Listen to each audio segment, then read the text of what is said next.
Hello everyone, welcome back to the channel. This is Kaga. So today we have another Kirov replay. And playing for us is actually, kind of coincidentally, Cruiser Kirov. And I think it's one of those interesting ships, the Kirov, I mean. And it's got to do with, well, how fragile it is. And I think most people get bent out of shape just focusing in on the low HP that the ship has and how easily penetrated it is. And I suppose in some respects they're right. This is very easy to penetrate. Um, I would not be surprised. And when I look at this ship, and there are very few cruisers that I look at in like Japanese destroyers or American destroyers and go, this is AP food. And, maybe there is some credence to this whole, the Kirov is not a spectacular ship, and doing in no small part to that fragility issue that I've touched upon, and how easy it is to deal with. But by the same token, I'd have to say that given everything else about the ship, it's still quite a nice little ship. It has one of the best dispersion ratings that I can think of at tier 5, even at tier...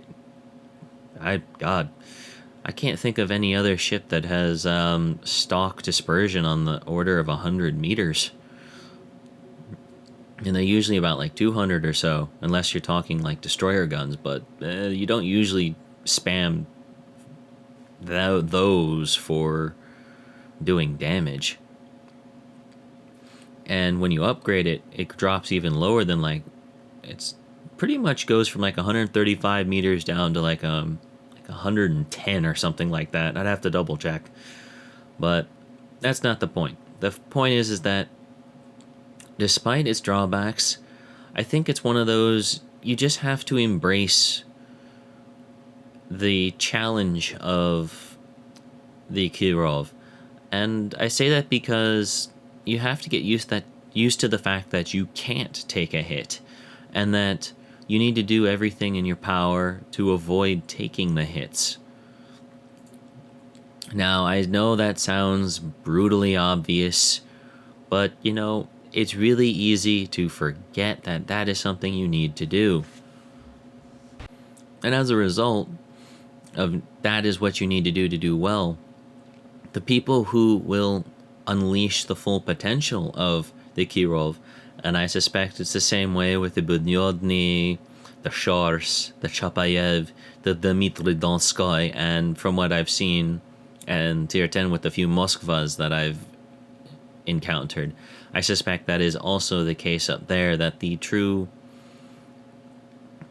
people that will be able to unleash the potential of these ships and make their enemies feel their quite potent sting are those that are masters of avoiding damage, and not necessarily those that hide in the back, but those that are capable of just making sure that they take as little damage as possible while maximizing that which the enemy takes. And Cruiser Kirov claims the first blood of this match against an enemy, what appears to have been an enemy Mutsky, thanks to the hydroacoustic search. Despite the enemy's attempt to hide in a smokescreen, he was able to detect the torpedoes that were coming in. And I don't think he was quite close enough until right at the end there for the hydroacoustic to have been effective. But you know what? That's kind of one of those maybe not. As I recall it having that range limitation for the Kirov at around like 4 kilometers rather than like 5 when it was activated. But at the same time, I can see why you would activate it early, because you're closing the distance, so you want to have it active at the best possible time, which is right on the envelope of you crossing that boundary from which it is both effective and ineffective. But at the same token, it also means that activating it early causes you to see torpedoes that much sooner, because they will have traversed that extra distance sooner than your ship, and you want to have as much time as possible to spot those. So when it comes to where to go now, there's a number of options available. The Allied battleships are advancing more or less in a wedge formation, very spread out, just as a precaution against enemy destroyer action.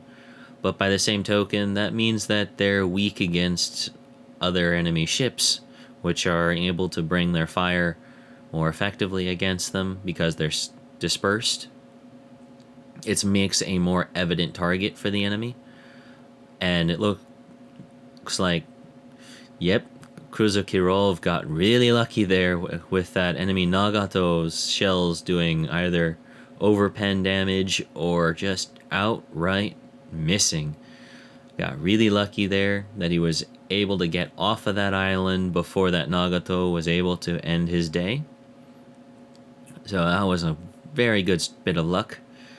Puts some shells down towards that enemy Atlanta and starts getting out of dodge before the Nagato can make the right adjustments, and it looks like he just made the correct adjustments. If those had landed, ooh, that would have hurt. It probably would have ended this game right then, right there. Just further proving that a perfectly aimed shot, if it misses, is just as good as a poorly aimed shot. So now we have an opportunity to reevaluate what we need to do. The Allied battleships are really firmly going whole ham into this enemy fleet there, and that's going to afford us some options. What the? Holy Chester? What is that doing here? Okay. Fail div detected. Fail div detected. Let's go ahead and correct this imbalance. So we're going to go ahead, change plans, and shell the Chester. Cruiser Kirov. There's a enemy Chester right there. He's just pop back up. Okay, you want to go take out your counterpart? Okay. Nope, wait, no. Someone else took care of him for you. Now, yes, there we go. There we go. Shouldn't be terribly hard on this one. Oh, there we go. Those shots look good. Those shots look good. We got a Citadel out of that one. Okay. Punish that damn fail div. Punish them. Reap the whirlwind, if you will. Oh, are those gonna do it? No, not quite.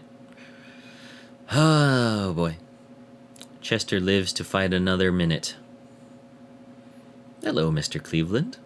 Are you really broadside onto a Kirov? Can we do something about that? It's one of the things that always gets me about a lot of cruiser drivers.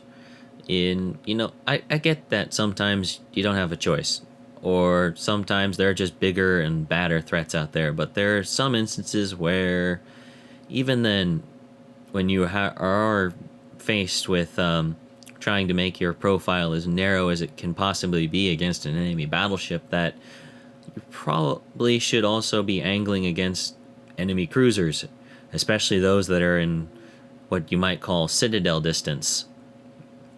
Because, and that's just one of those things that I don't understand sometimes. You look at it and go, it should be pretty obvious that you're going to have that open to somebody. You should be looking at a number of things. One, who is the most potent threat to you? Who is the most immediate threat to you? And trying to evaluate whether or not you can afford to keep sailing as you are. And right now, granted, there really is no point in trying to reduce your firepower in this instance against an enemy Atlanta, because while it is true that he's got very potent rate of fire, those are destroyer guns. Those are destroyer guns. Let's not get confused here. They will. Basically, it's got the combined firepower of let's see what. That's what, three, maybe. Yeah, I think maybe that's 3 gearings at any one time. And that's potent, but the Kirov could take that so long as the Atlanta doesn't fire its armor piercing. So you could make that argument. That's one of the instances where could get away with the broadside business, or at the very least a very shallow angle. But that's also one of the strengths of the Kirov. The aft turret has a massive firing arc. I mean, absolutely gargantuan firing arc. Now, it's probably the only one part in the replay that I had like this moment of don't do it, don't do it. One of those great lessons that many Japanese cruiser captains have to learn when they go from the Tenryu to the Kuma is that with the Tenryu you could get away with torpedo strikes because it's basically just a little bit larger of a destroyer, whereas in the Kuma you lose a lot of that maneuverability, a bit of the speed, and you're a much easier target to hit. So that when you do go for a torpedo attack, people punish you heavily for it. And speaking of punish, Cleveland, you shouldn't have showed your broadsides to a Kirov. It can pen your citadel quite nicely. But anyway, and that's just one of those things that I'm not certain I would have done that torpedo attack. I can kind of understand why you might be tempted to do it, because you don't know, especially in a very thinly armored cruiser, whether or not they're going to overpen and hit your citadel, so you kind of want to get that damage in. But at the same time, making yourself a much broader target for battleship class guns, I just don't know about it, you know? That's about the only thing that makes me go, I don't think I would have done it that way. Or I just can't see that being a highly desirable thing to have done. Granted, if you were in an Atago, you probably could have done something like that and minimize the damages, but that's because of the huge torpedo arc on it. And I guess maybe the Kirov's in the same situation. I don't know. Kind of hard to say. And now the part where you could probably argue this all day long, week after week, month after month, is this angled independence. Should we be firing armor piercing or high explosive at it? And allow me to kind of elaborate on this part right now. The independence is from the hangar down, a Cleveland class cruiser with very good armor, and it's probably got the same split boiler room configuration, which means it's a royal pain to Citadel. And you take that Cleveland class troll armor for cruiser guns and you angle it, you're not going to be able to Citadel penetrate it. So I'm on that camp where right now, if I look at this angle, I would be trying to burn it to the deck line. And I probably would have been doing it for the last minute or so. Because DPS is DPS, and if I force him to use his damage control abilities, then he'll just keep burning after I reignite him. And right now, I would have thrown the ammo switch to the armor piercing long before this, but again, this is just one of those personal style, if you will. That would be how I would have done it. But at the same time, considering the facts, And this is one of those big things.